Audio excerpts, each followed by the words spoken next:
Stewart. I am the communications coordinator for the New Hampshire Food Alliance, and you are at our October Network Café, part of our 2023-2024 Network Café series.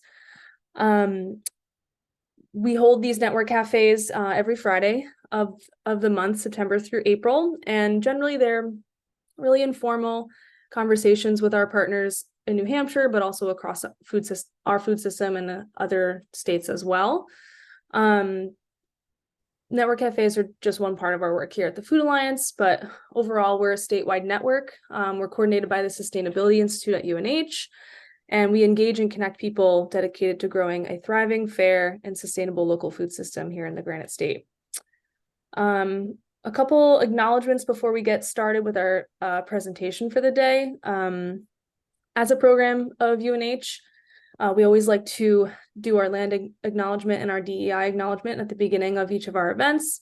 So I'm going to read a little bit from that. You can view the full land, water, and life acknowledgement on our agenda for today for UNH. So the University of New Hampshire is committed to building and nurturing an environment of inclusive excellence where all can thrive. We, as the New Hampshire Food Alliance, join UNH in its belief that diversity, equity, accessibility, and inclusion are foundational values inextricably linked to achieving our core educational mission and embracing the many characteristics of our community members that make them uniquely themselves. As part of UNH's and the New Hampshire Food Alliance's values of diversity, equity, accessibility, and inclusion, we would like to read, I'm going to read a little bit part of the UNH Land, Water, and Life Acknowledgement. As we all journey on the trail of life, we wish to acknowledge the spiritual and physical connection the Pennacook, Abenaki, and Wabanaki peoples have maintained to Indokina, homeland, which the University of New Hampshire community is honored to steward today. One more thing before I pass it to Nicole to give us a little framing for our presentation for the day. We have some desired outcomes as well as community working agreements on our agenda for all of these network cafes. It's a great way to set your expectations for what is going to go on today. So I will let Nicole take it from there, but feel free to put questions and thoughts in the chat as we start our presentation for the day. Thanks, Colleen. So hi, everyone. Thank you for joining us today on this beautiful Friday. So during this year's Network Café series, most of you know, since you registered, we're focusing on a regional approach to food system resilience. And I'm going to try to explain this in a nutshell so that you know, have some context for what we're talking about today. So the New England Food System Planners Partnership is a really unique partnership. It's made up of the 6 state networks in New England and in collaboration with Food Solutions New England.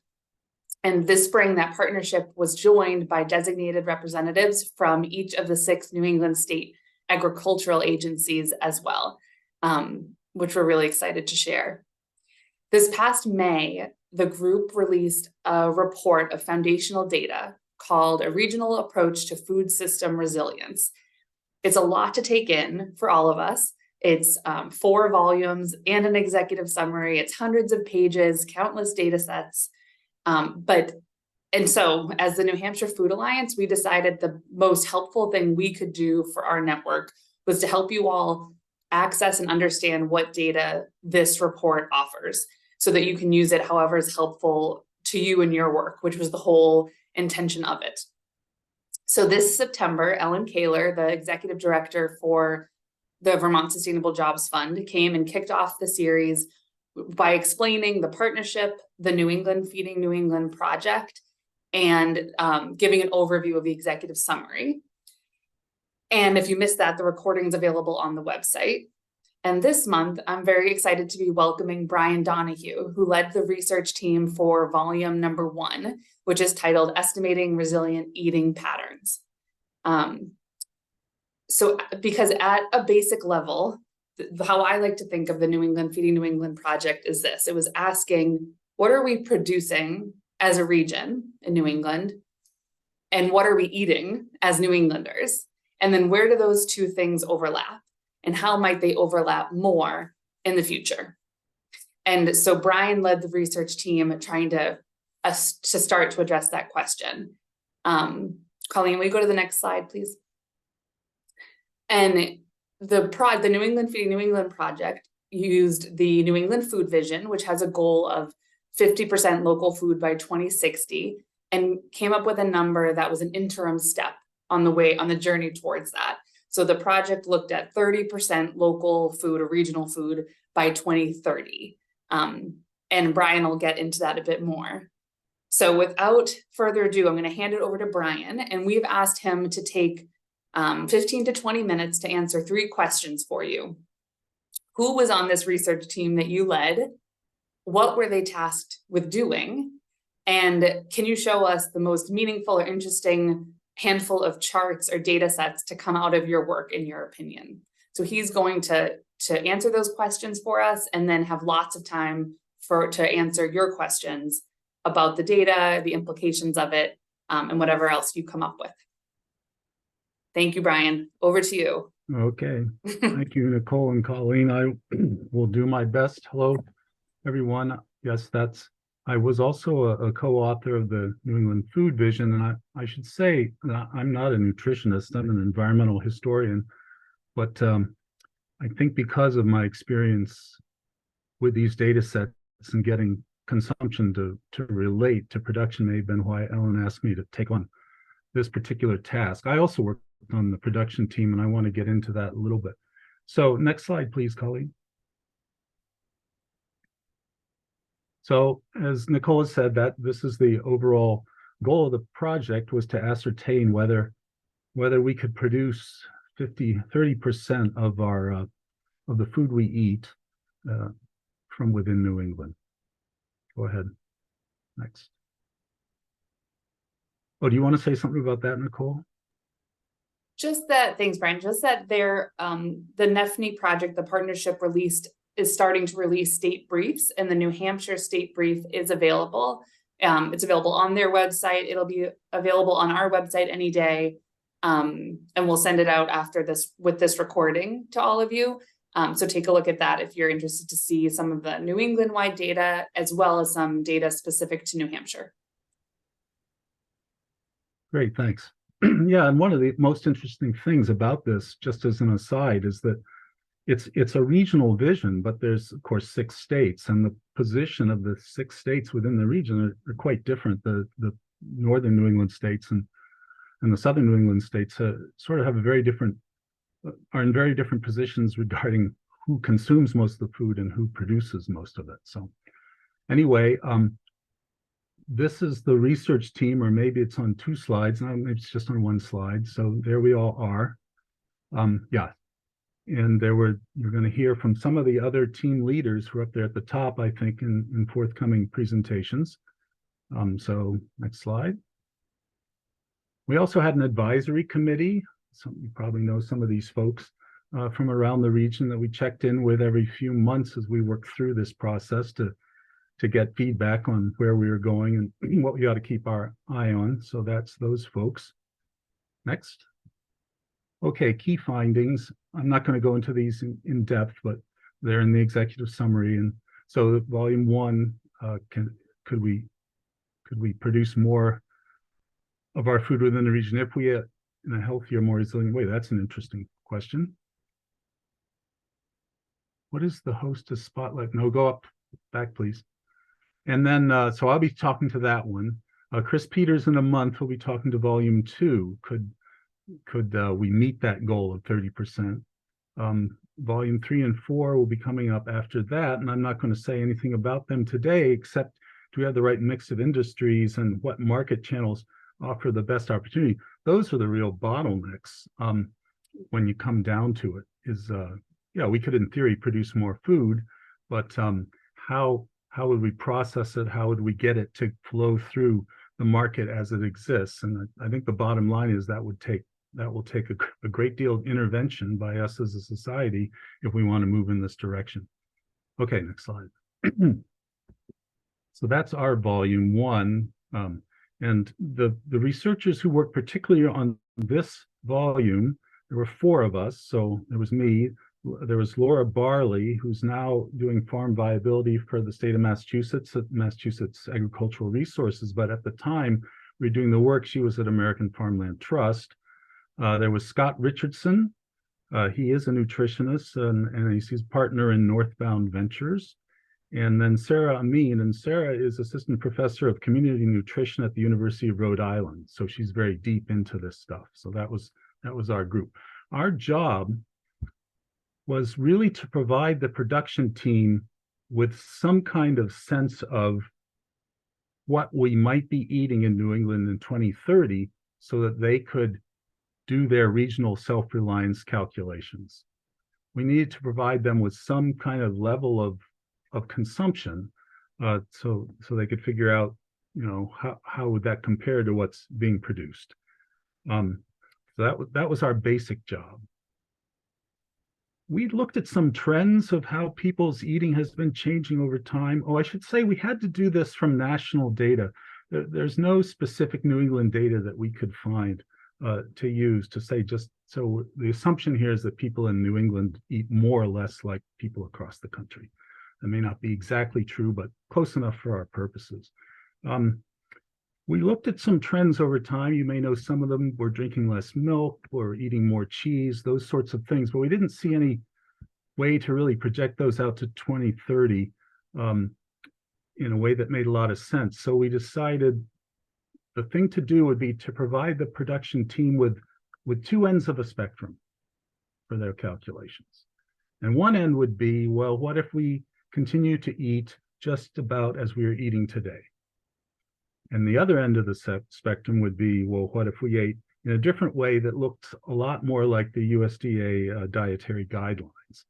And probably where we end up will be somewhere between those two. So that would give the production team a way of kind of pegging two ends of the question, rather than for us to come up with some fancy projection. Okay, so we called the one end unchanged eating, and we called the other end resilient eating. And Colleen, why don't you go ahead? I want to just say this, or even just about read this second part about what we mean by resilient eating. An important element in overall regional food system resilience. It goes beyond increased regional self-reliance and production by sustainable methods. It must ensure food security for everyone.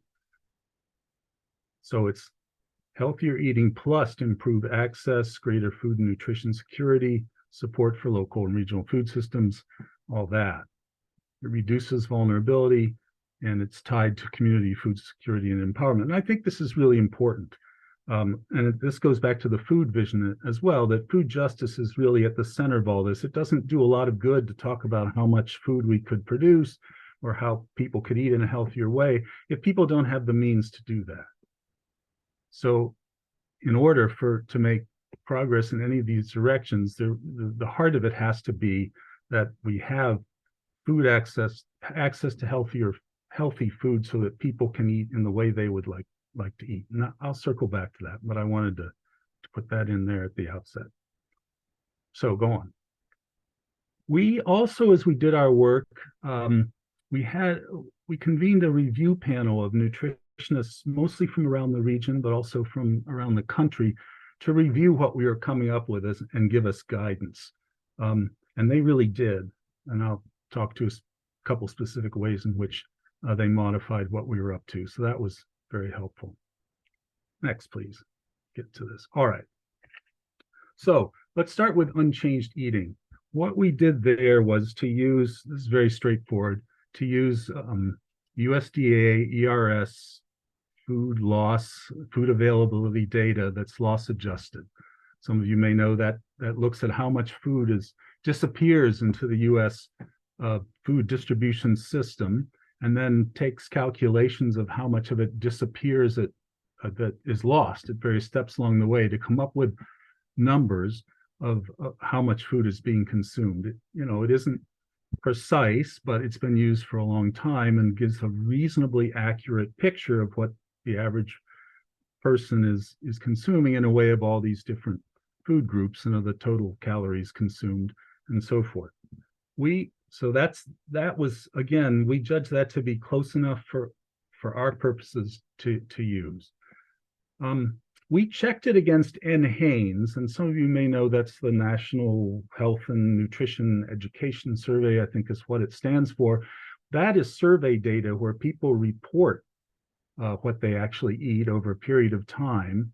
And those two sources look pretty similar, quite similar actually, except in a couple places, people tend to report they eat fewer calories than the ERS data indicates they are. We don't really know which one is correct.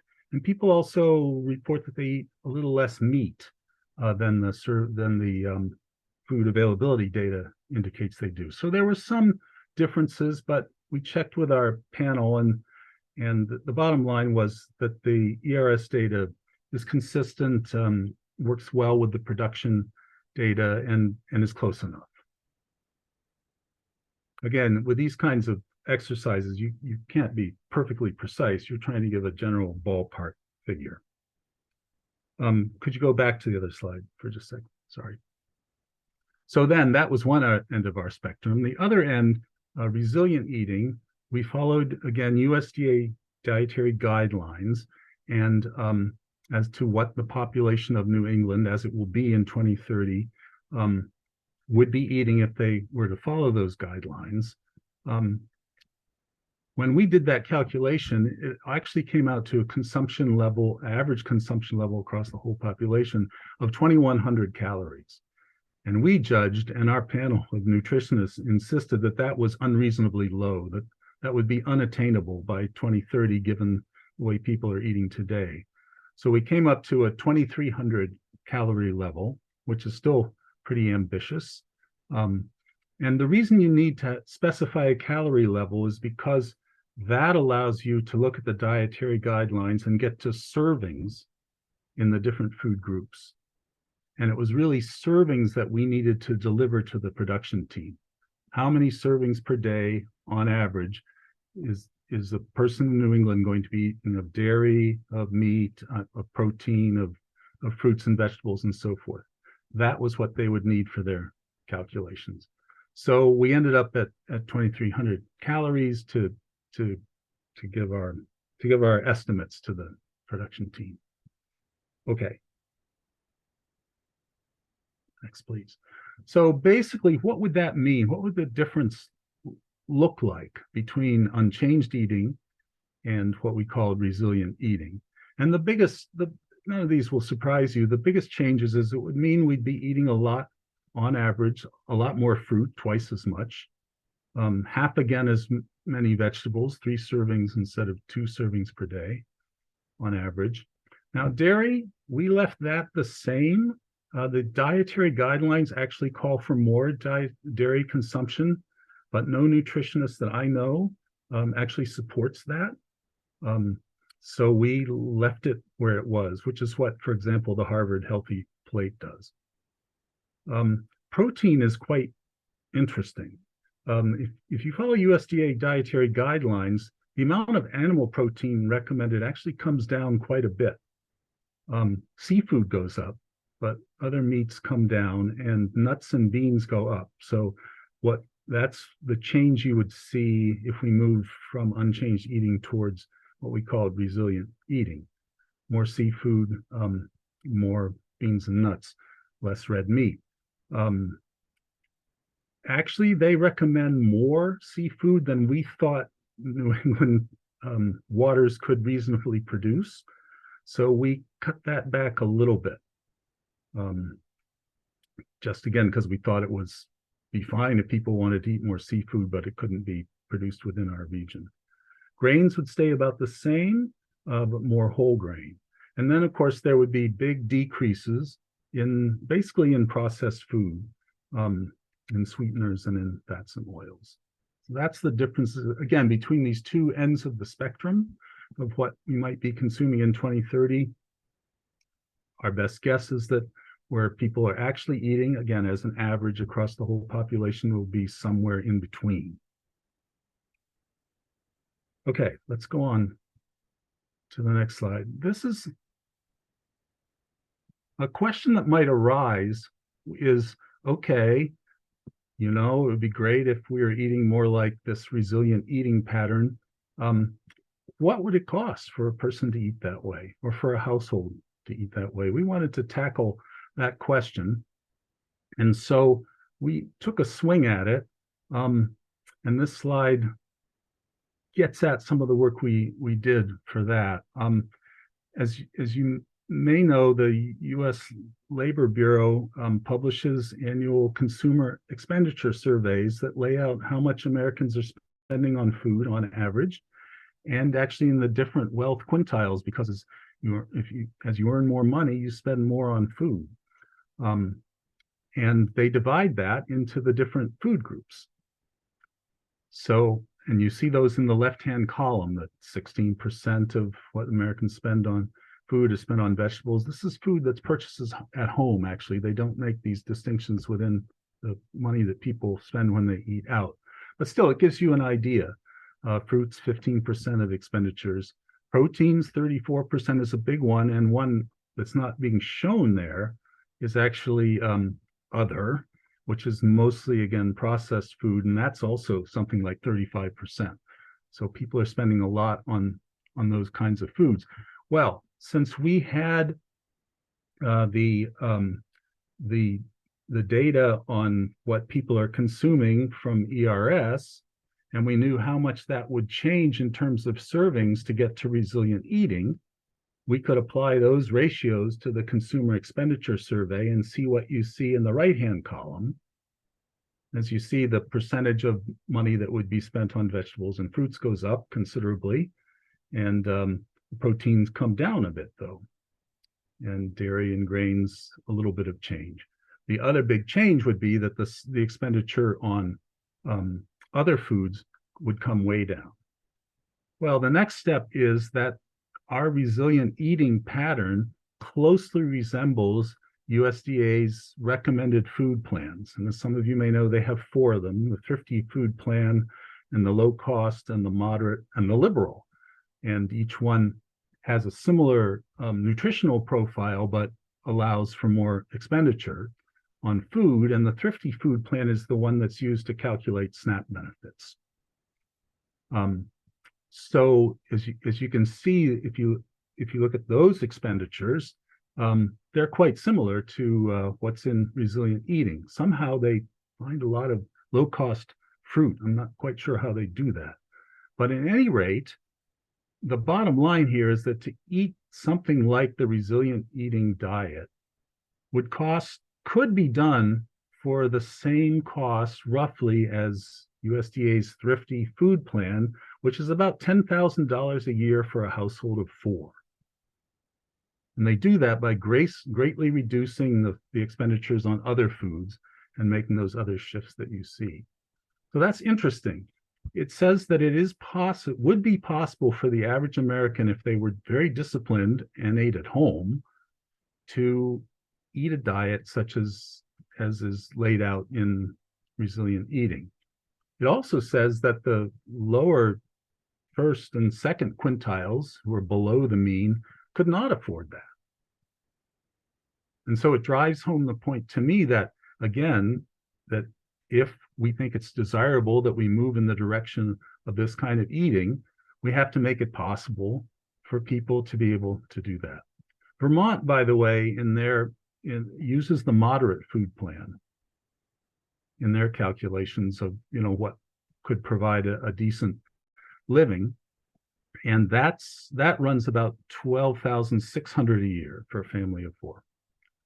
So somewhere in that range is what we're trying to get to, is what it would cost for us to follow the resilient eating pattern.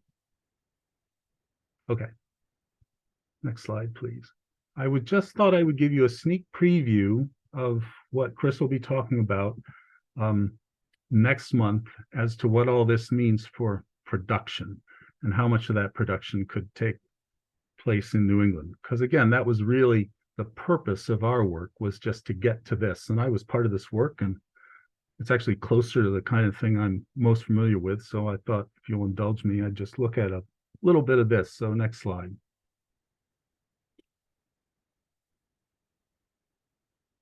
This is one way of looking at how much food is being produced in New England in some of these major food groups, just about all of them, compared to consumption.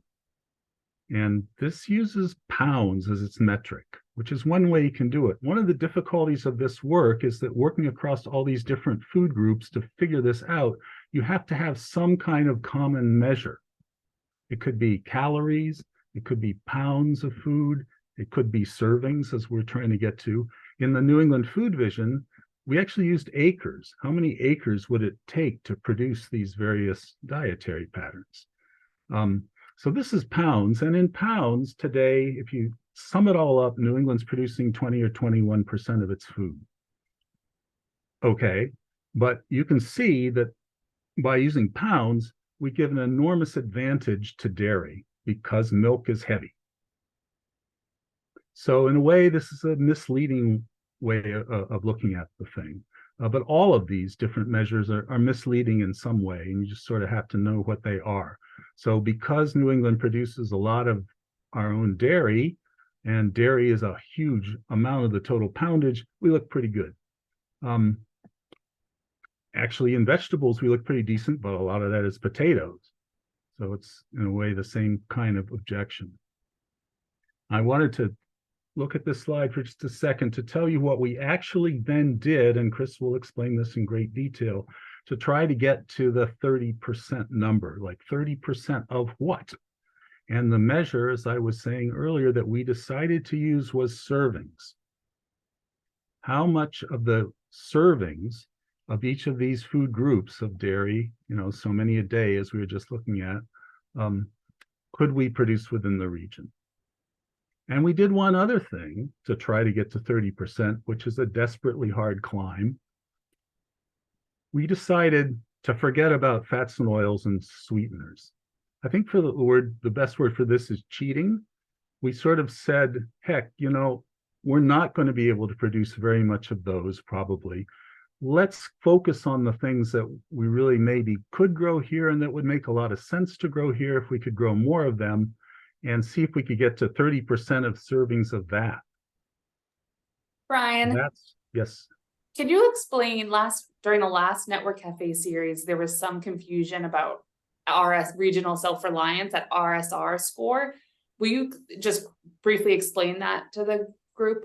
So yeah, that's a simple percentage. If you look at some measure of how much of something we eat, dairy, for example, in this case, we're seeing it in pounds, and then you look at how much of that we produce within the region, that percentage is our regional self-reliance. It's a net balance calculation. It can't really tell us whether some of what we produce is flowing out of the region and so on. It just kind of looks at what we produce within that group and what we consume and compares them.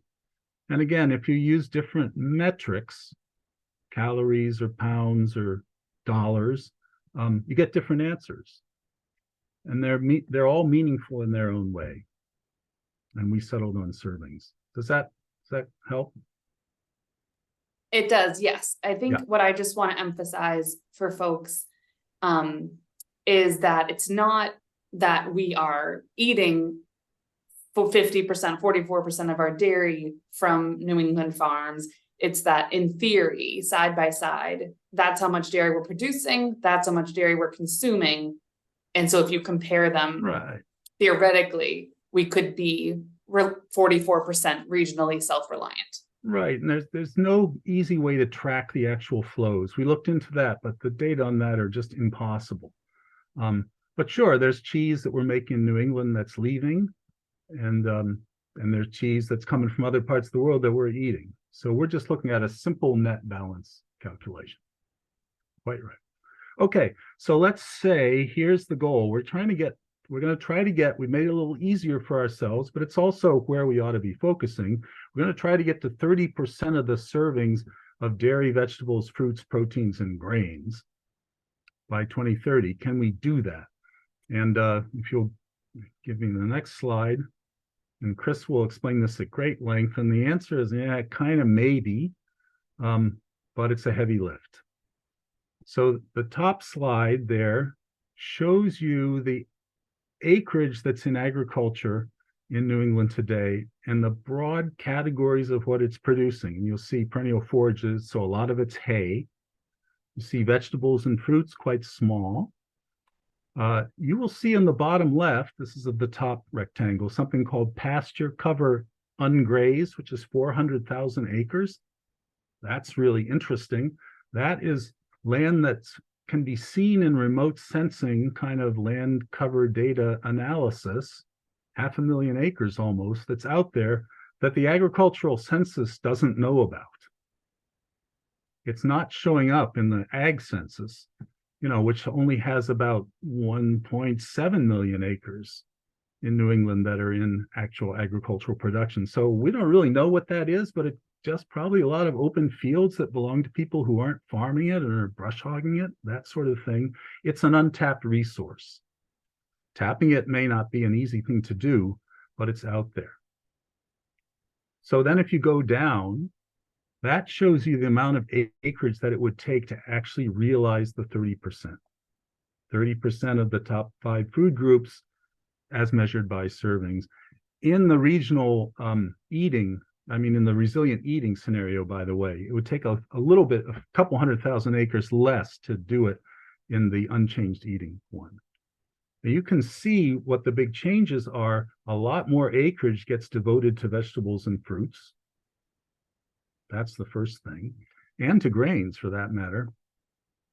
And then in order to do that and still have plenty of livestock production in the system for the dairy and protein, you have to come up with additional land.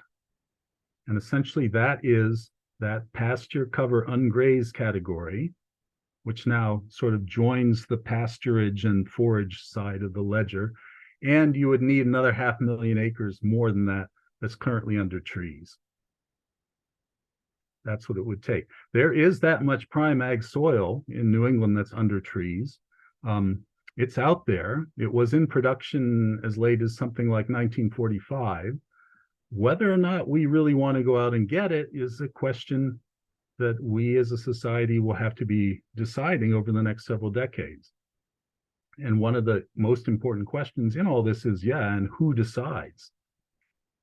Who's at the table to make these sorts of decisions? Right now, these decisions are being made by the market. They're being made by the real estate market, and they're being made by the market in commodities, in food commodities.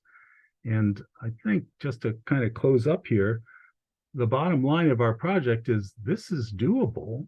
You can sketch out how it could be done, but it will not happen on its own. And it will not happen just from us wanting it to happen. It will happen because we have governments mainly who decide to commit resources to tipping the market in this direction. That would be my analysis of where this all leads. So I think I'm out of stuff to just ramble on about. And let's talk about it. Thank you so much, Brian. We have one question in the chat so far. I think I'll pause for a second and say, if you have questions, please add them to the chat or feel free to raise your hand if you want to ask it. The question we have here is, do you have ideas on changing food preferences from processed to whole foods? That seems to be a mindset shift on a large scale. I do have thoughts on that, and I'm sure a lot of other folks on this call have more experience than I do. The bottom line to me is people have to have enough resources so that they have a chance to do that.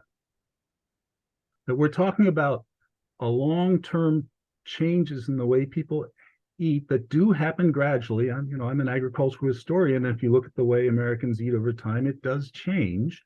But for people to do this, they have to be able to afford it. They have to be able to afford it. They have to, and it has to be presented in ways and reinforced in ways that are relevant to their communities. It takes a big long-term kind of effort to make this possible. And other things go along with it. Affordable housing goes along with it, right? Access to affordable healthcare goes along with it. You can't really see it, just say, hey, folks, here's the way you all ought to be eating, and expect people to be able to move in that direction without really making a strong societal effort to support that. That would be my, and then people will move in the way they want to move and are able to move under those circumstances. Thank you. Representative Bixby, do you have a question? Comment? Yeah, I actually have a couple of questions. One that are not tightly related, but I'll shoot them out. So, one is there any measure of what people produce in home gardens and in backyard chickens, etc., incorporated into these data? Okay, let's start with that. So, not directly. And that is really hard to find out. I used to teach a food and agriculture class. I'm emeritus now, but I always had a student who would tackle that. And boy, those data are really hard to find. But people are doing that. And I guess my answer to you is the more people do that, the better. That's a very legitimate and important part of how we might be able to move in this direction. Whether it be in their own backyards or in community gardens and so forth, those ways of producing, and it's mostly vegetables, but to some extent it's other things as well, are very empowering and help drive change, the other kinds of changes that it would take for this to happen. Right. So essentially, those aren't in the measurements, but they're good things to do. Well, I think they're in the measurements, but they're just hidden. Okay. Yeah. And the second question is in terms of the cropland, the cropland, the grazing land necessary.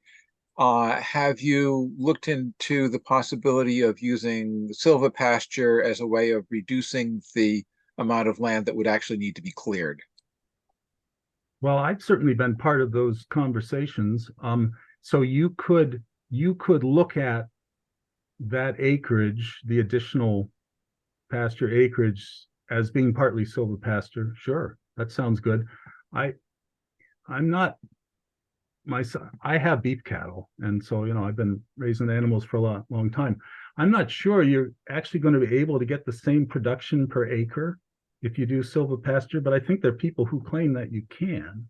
But even if you can't, you may be getting a better combination overall. So to me, it's a great part of all those agroforestry things are a great way we might one of the ways we might be able to do that in our part of the world. I think there's some research at UNH that indicates that the production of meat itself or dairy itself drops off a bit, but it also allows the possibility of having other tree crops that would be sort of using the same land. Right. Yeah. And you maybe get more carbon benefits and a lot of other stuff. I mean, I'm all for it. My only caveat here is that I've been for it for 50 years. I mean, we've been talking about this as long as I've been part of this conversation, which is half a century, and I haven't seen much of it yet. So I want to see it out there before we start cranking in, but yeah, I'm totally for it. Okay, I'm going to chime in with some questions from the chat here. One of them is, what if we ate far less meat and far less dairy? The question is, what would the required acreage be? Of course, that's a fuzzy question there. But do you want to comment on that? Sure. I think it would come down some more. It is far less meat, and it's not far less dairy. That's true, but it is quite a bit less meat. And in the New England Food Vision, we took meat down by 2/3, but we brought it all to New England and put it on pasture. So I think part of the answer is, yeah, if you wanted to run this instead of with the USDA diet or with a version of the USDA dietary guidelines that was more vegetarian or more vegan, I think you could bring the total acreage needed down. One of the problems you would have would be finding the right acreage in New England, because New England is not heavy on really good cropland. But we got a lot of very decent, rockier, but still productive pasture land. So it would be an interesting exercise.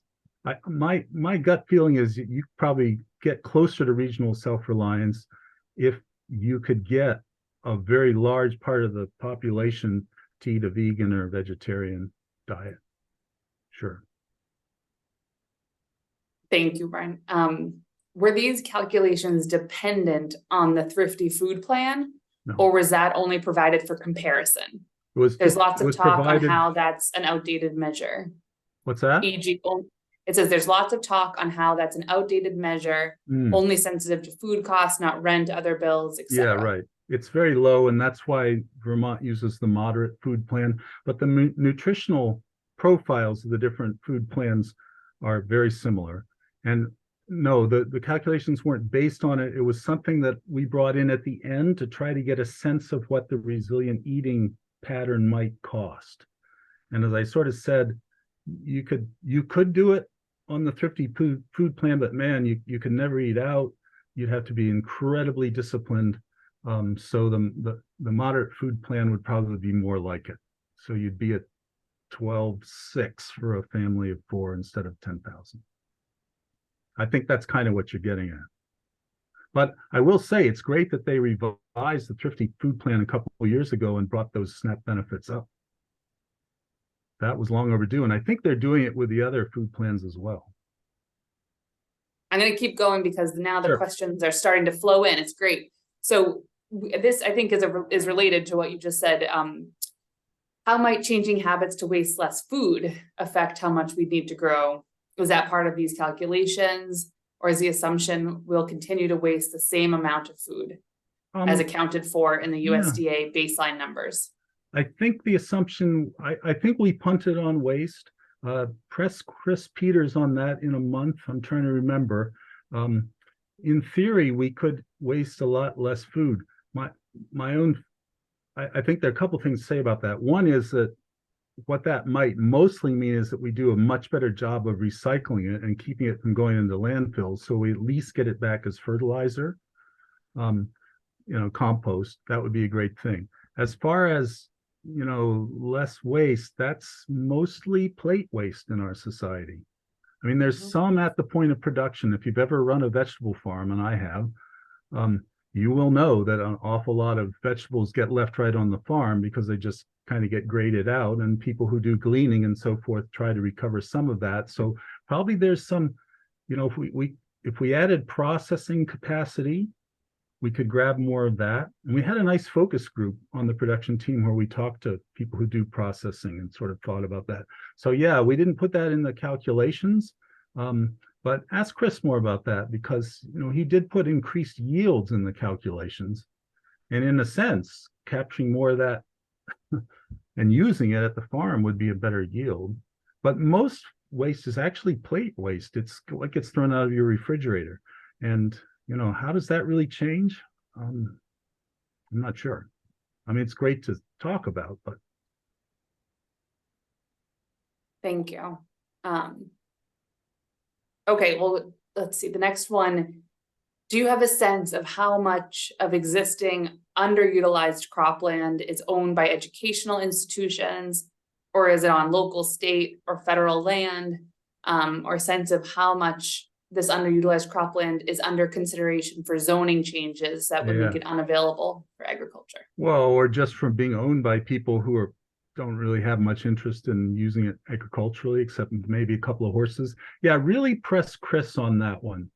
And he might have a better sense, but I think the bottom line is we really don't know. No one has really gone out and tried to figure out what all that is. It's more than just people's backyards. It's pretty big chunks of open fields. And so I do not have a sense of how much of it is institutional, but I think probably most of it is private. And so I do think about that a lot, because I co-own with friends what you might call a hobby farm. I mean, we do produce beef cattle. So I think about ways that you could get some of that land into production. I don't know, if people ran cow-calf operations there and cut their hay late for bobolinks and did nice stuff like that, and then the calves went off to finishers. If we really wanted to do this as a society, there might be ways we could lure some of that land back into back into production. But it does get at another question, which someone's about to ask, so I might as well.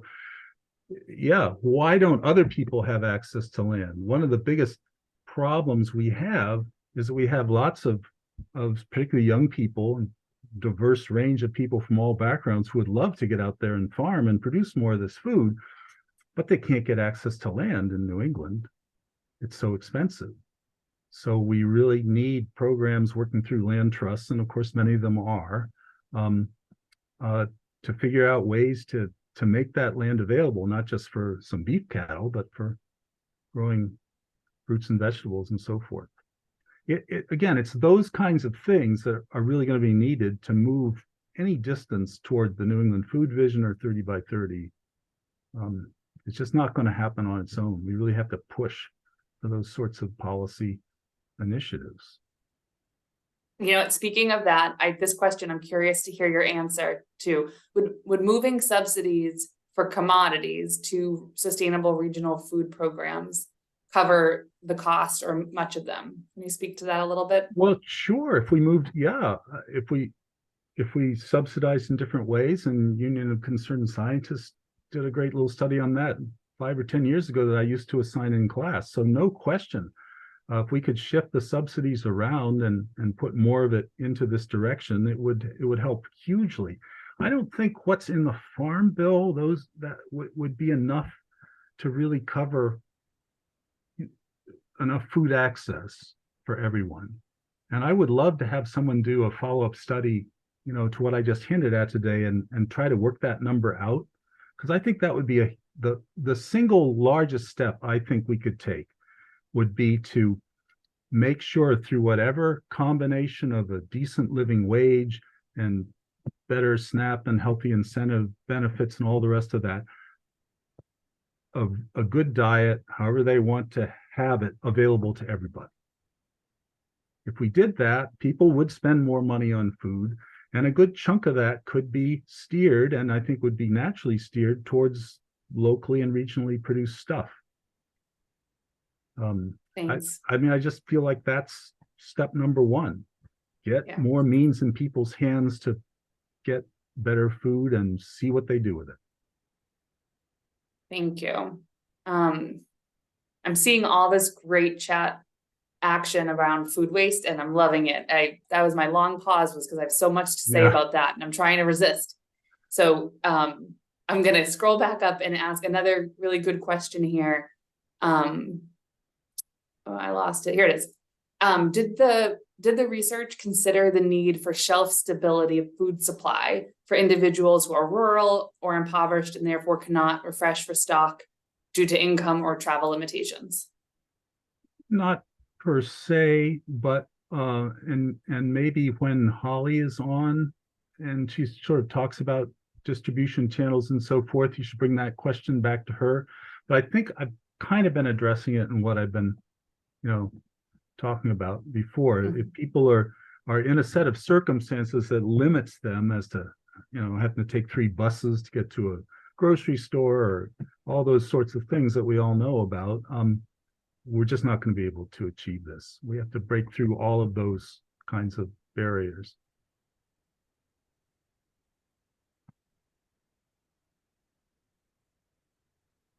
Any other questions from the group? Scrolling up to make sure I didn't miss any.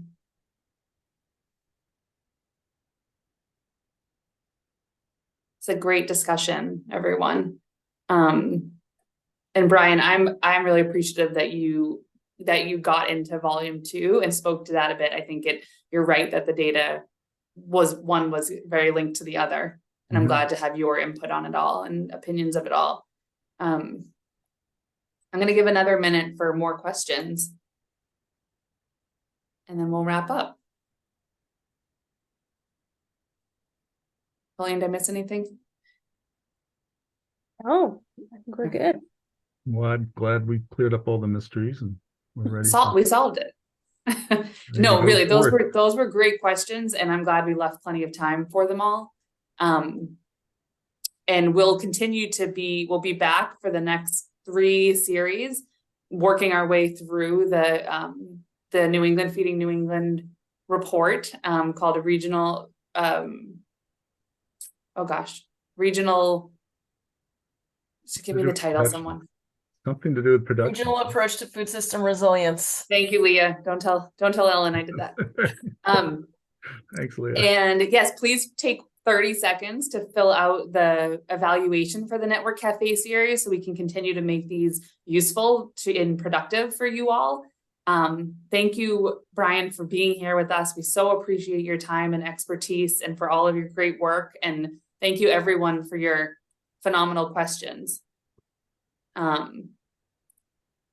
Yeah, a lot of those links that Nicole just referred to are in the chat. I also want to call out something that's happening around this work between now and our next Network Cafe, which is a narrative discussion about the report and about the New England Feeding New England project, primarily for communicators in the food system, but I'm sure they wouldn't mind if you come and listen.